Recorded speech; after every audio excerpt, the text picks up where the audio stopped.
change and we will, they gon' change the game. Bump Boys podcast, it'll melt your brain. Y'all don't wanna see the flame, so don't spark the match. We like rookie Kurt Angle, make your ankle snap. Three amigos like Eddie, but don't lie, you steal. Only cheat when we got it, but to win we will. Mike skills like Dusty, but go hard like Brock. I'm a stunner like Austin, dropping elbows like Mach. Y'all don't wanna see the finish, cause it's us on top. 1, 2, 3, get the V and get a warrior pop. Yo! Welcome to another edition of the Bump Boys Review. Tonight we are doing Friday Night Smackdown, April 22nd, 2022. Got Will here. No Danny tonight, unfortunately. Say what up, Will. What is going on, guys? It's your boy, Miss Underscore 95, a.k.a. Will, a.k.a. King Julian. What's up, man? Doing good. Another edition of Friday Night Smackdown. Not being as good as Monday Night Raw, which is starting to frustrate me. It is.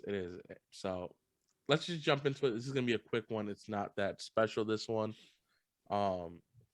We first start off with Adam Pearce doing a contract signing. Drew Gulak comes here, tries to do a PowerPoint of an I Quit match. Charlotte just tells us, at the end of the day, someone says I quit, and that's what's gonna happen. I missed this segment. I was still dropping off. The youngster Kaden from the park. I missed this segment. She grabs the candlesticks, hits Ronda with it. Ronda takes her down, and then she ended up putting Gulak in the armbar and signing the contract. So it was just kind of boring overall segment. I wasn't interested in it, but there's someone here that's gonna, want to be invested in that. Yeah. I think what they announced they're doing the beat the clock sprint. Yeah, it's like an I quit beat the clock thing next week. So typical SmackDown beat the clock challenges. And then we get the bury of Butch again. Him versus Xavier Woods, and he's getting shitted on. Yeah, so. I didn't mind it. Like, I understand why they're doing it, showing like. It's nice that they allowed him to bring back kind of like his little Pete Dunne style with the hand manipulation and stuff like that. We didn't get the biting of the finger yet, so maybe that will start to unlock him a little bit more. But I feel like it's a slow build with him. I'm just letting WWE do what they got to do and see what they do with Butch. Yeah, I think we all could agree we didn't need to take this little detour of Butch. He was already a star as is, but it sucks to see that he's losing. The seething thing is kind of weird, but it is what it is. And then next we get into, I believe we had Gunther. I like Gunther. Another and win. Joe, look at me, my brother. Yeah, there you go. I got you. Gunther with another win, of course.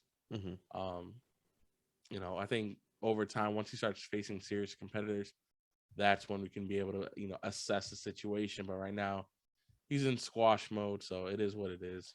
Yeah, I feel like WWE does this with everybody. Like they did a little bit with Shanky, but obviously with the Dominic-ish thing. Obviously, they're doing it with Gunther. They did it with Braun Strowman. Like they're doing it with Veer. They're doing it with Veer. Wait, did I say Shanky before? Oh, my bad. I meant to say Veer.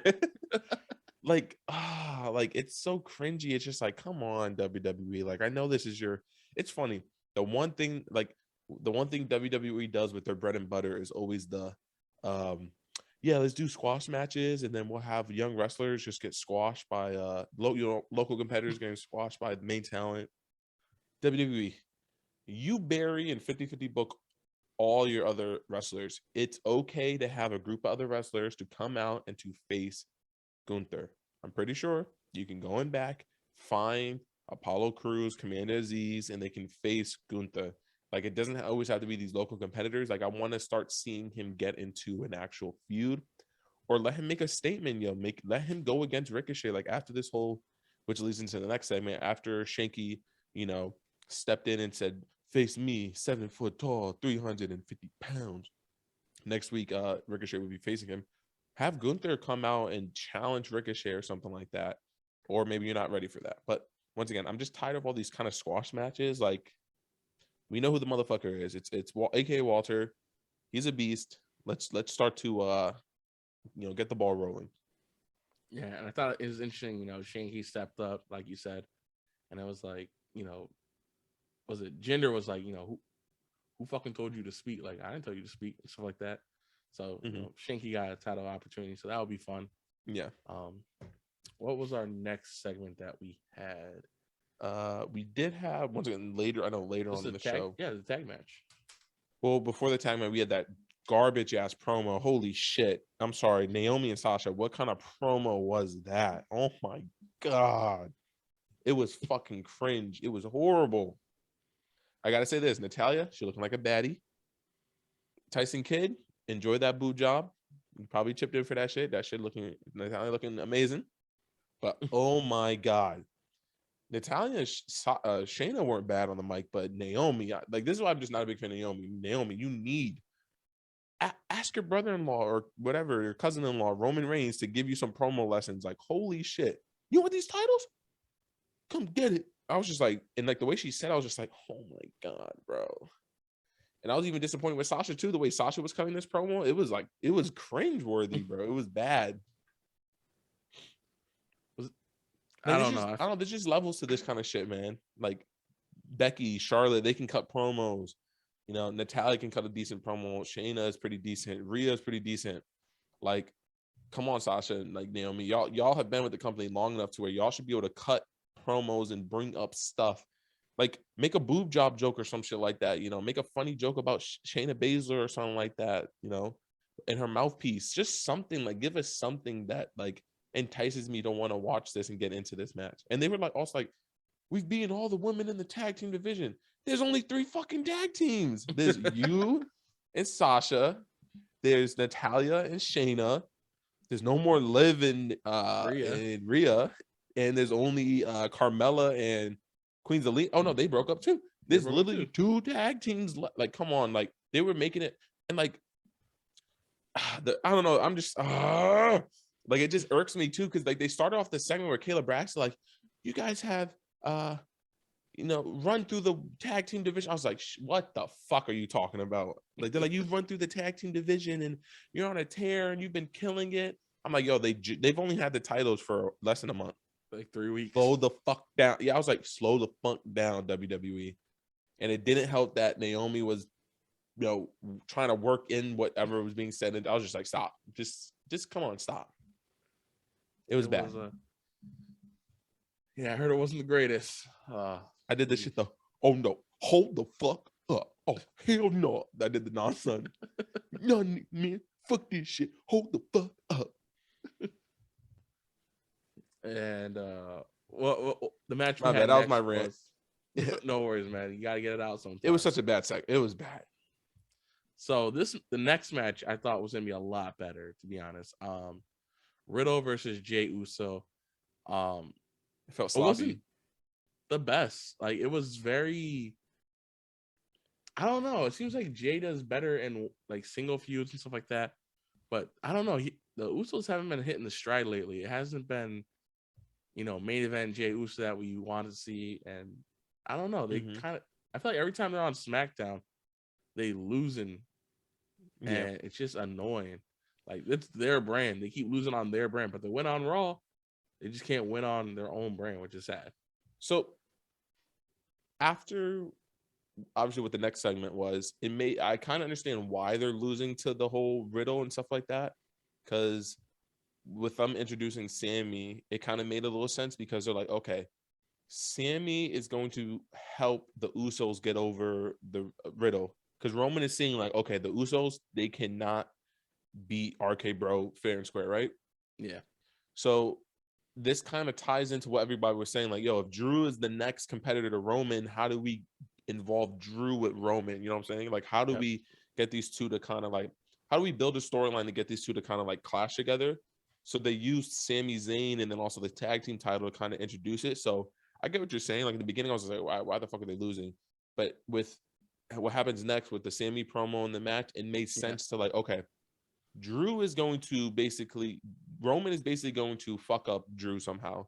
And Sammy's payment is that he's gonna have to help the Usos win the titles, right? Mm-hmm. So I get it why it was, which hopefully this is what WWE is actually doing, which it makes sense that they're going to do it. But I see what you're saying. The match was sloppy. You could literally see they cut in on literally Riddle speaking a whole 2 lines of what they're gonna do for the for the match. Yep. Like literally he was on the rope. He's like, I want you to do this, this, and this. And like literally was like straight up talking to him. I was like, come on. Like, have you felt like the production quality of SmackDown has been kind of like I crappy? feel like the camera work hasn't been there. It's been weird, right? Like, doesn't it feel like Yeah. it's almost like old school? Like not the look, it's obviously HD, but like It's a little the old sluggish. school. I feel like the Like Raw feels pushing. like upbeat and like nice angles and like cool backstage segments, where like SmackDown just feels kind of like old school shit where it's just like a little blotchy and shit like that. Like the angles are weird. Like camera work hasn't been there, but like with Raw, camera work has been great. Think of it, we've had RK Bro finish off the last whole hour of Raw in multiple segments, like for the past couple weeks. Like they've the Raw segment they've been in have been better than the SmackDown segments. The third hour has been one continuously long storyline with different pieces into it, which we haven't seen in a while, but it's been feeling great. But yeah, Riddle hasn't been doing like Riddle even. I don't think it's Riddle. That's my thing. I don't think it's Riddle, but I don't want to always say it's the Usos. I think it's just a little sluggish on SmackDown. I think it's Uso and the way WWE shows the broadcasting and like the way they use angle. And like, I'm sorry, they need to SmackDown. You know what it also is too? Raw is so much more appealing with the colors and like the blending. Like, I'm sorry, I feel like when you always had the blue, only time SmackDown really looked. It's weird. SmackDown, I feel like in 08 or 09 had better angles than what they do now. Yep. Like, I don't know if maybe let us know in the comment section down below, but like I just feel like there's a different angle segment that just Raw looks like you're actually there and like it looks good and smooth, where SmackDown just feels like I don't know how to explain it. It's one of those things you just gotta watch them side by side. Like watch a Raw this week and then watch SmackDown next week and just tell me if you see the difference, basically.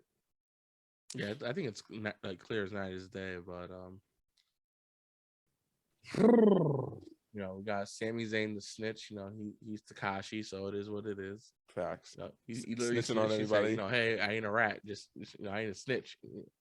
I was like, nigga, you just said it. You just snitched yourself. Like, all right, whatever. He's saying he would only snitch because it's for Roman.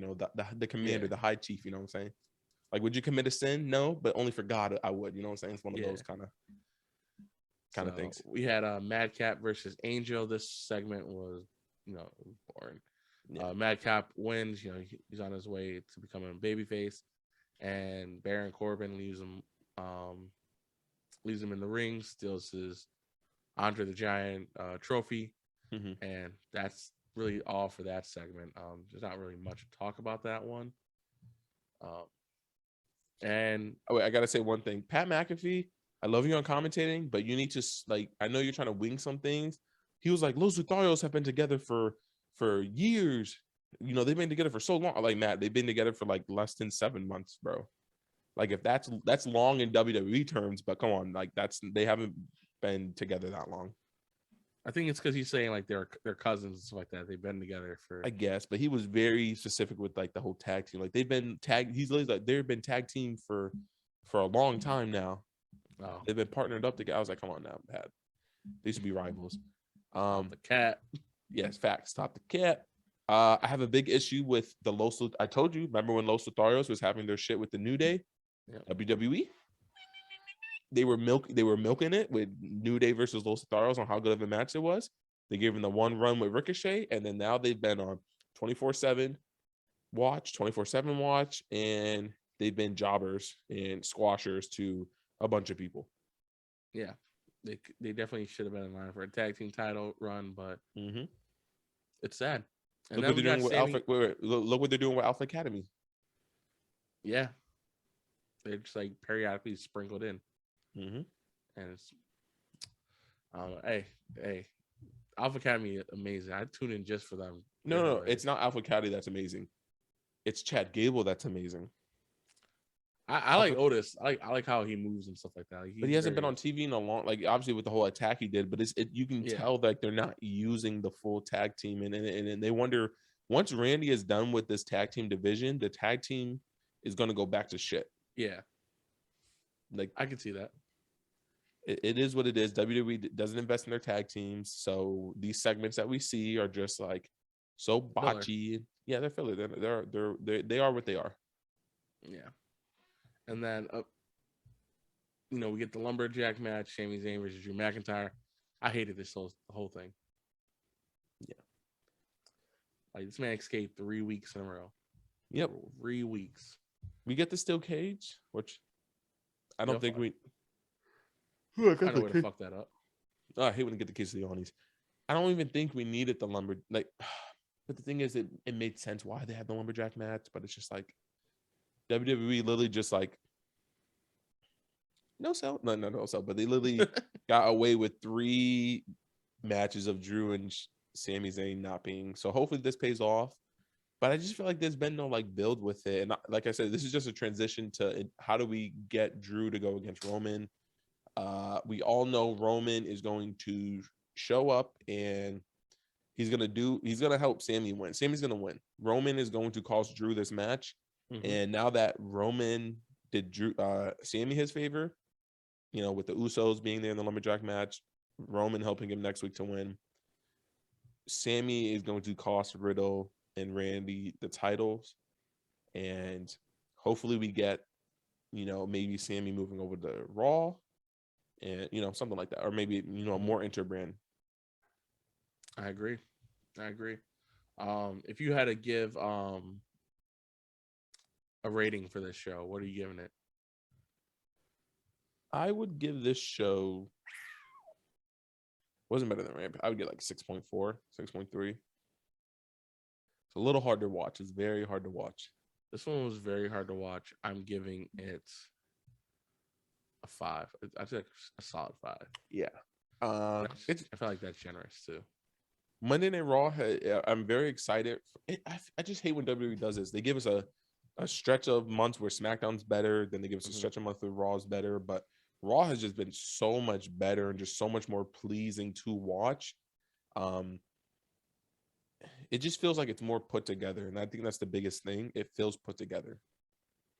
I agree, and it feels like cohesive. It flows well, and overall, I think it's just a really quality product they got right now. I hope the King stays on. I really wish they would. Yeah. I honestly wish they would keep King on Raw. I think it's time to take Corey Graves and move him to SmackDown because SmackDown needs someone who's like the anti guy, who's not the villain, kind of the heel broadcaster. You know what I'm saying? Maybe him and Pat McAfee can go at it. I would like to see that. And disagree a bit. Yeah, I think that would be a really good segment. Yeah, it'd be nice. So that was our quick review of Friday Night SmackDown for April 22, 2022. Any last remarks, Will? Nope, just can't wait for Smackdown. And we have our 500 subscriber video. Will be going up tomorrow. And we have a busy schedule tomorrow, shooting a lot of 2K gameplay footage, which we should have been getting up this whole month, but we didn't, so we apologize. And stay tuned also for the giveaway as well. Definitely not going to want to miss that. But this has been the Bump Boys, signing out. Peace. Must bid you adieu, goodbye, mwah, and good night. Oh my God, it's so great. Bang!